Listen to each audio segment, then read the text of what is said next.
Today is Thursday, October 19th, and this is the Citrus TV Now. I'm Benjamin Schiller, and here are today's top stories. Remembrance scholars will honor the victims of the Pan Am Flight 103 bombing during a rose-laying ceremony tomorrow. The event will take place in front of the Hall of Languages. The ceremony will start at 2 p.m. and is expected to be 45 minutes long. The SU community is welcome to attend the event, and after the ceremony, remembrance events will continue with a scholar event. This year marks the 35th anniversary of the bombing that took the lives of 35 SU students. Former Syracuse men's basketball coach Jim Boeheim is joining ESPN. CBS Sports reports Boeheim is finalizing the agreement to join the sports broadcasting company for the 2023 college basketball season. The Syracuse icon will also work as a radio analyst during the 2024 NCAA tournament for Westwood 1.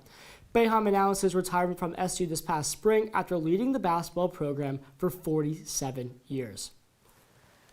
Syracuse police have arrested a 17-year-old boy who was allegedly found with a stolen car and a handgun earlier this month. Police spotted a blue Hyundai near Wyoming Street, which was reported stolen earlier that day. While attending a traffic stop, police say the suspect sped away onto I-690. After a chase on the road and by foot, the team was taken into custody on the 300 block of Winston Street. The 17-year-old has been charged with criminal possession of a weapon and resisting arrest. Police are also investigating a hit and run on the 400 block of James Street. Police say a 56-year-old woman was crossing the road last night when she was hit by a car. She suffered injuries to both her head and legs and is currently in critical condition at a local hospital. Police say the driver did not stop and are currently searching for the vehicle. SPD is asking anyone with information to call its traffic section with the number on your screens. Now, from across central New York suggests a report from across central New York suggests Syracuse is an epicenter for car thefts. Syracuse police have reported more than 800 car thefts so far this year. That's a 65% increase from last year. Officials say Syracuse suspects are using unlocked cars in suburban neighborhoods that typically don't see a high crime rate. The Onondaga County Sheriff's Office has reported an increase of about 300 car thefts compared to last year. Cayuga and Madison counties have been reported stagnant numbers for the past 4 years. And can you expect rain this weekend? I'll tell you right after the break. Stay with us.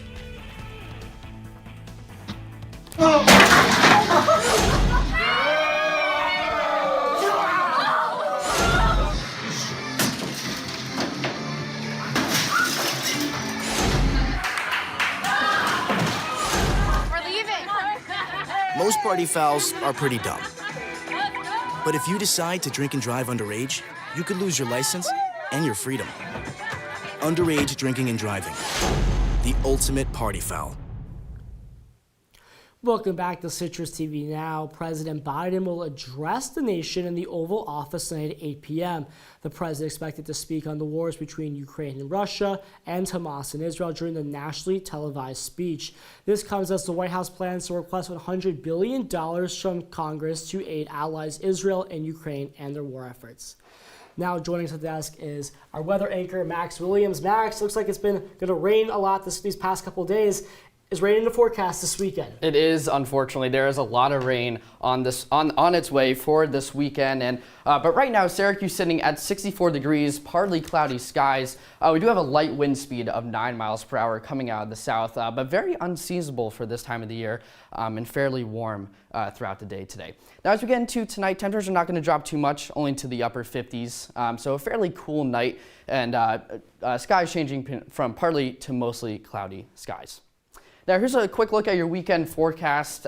Lots of rain in the forecast. So tomorrow that storm system will make its way in close to the afternoon, and then I'm expecting a full washout for Saturday, and then that storm will make its way out Sunday and make for a clear afternoon. But your coldest day of the weekend is going to be Sunday. Ben, I'll send it back over to you.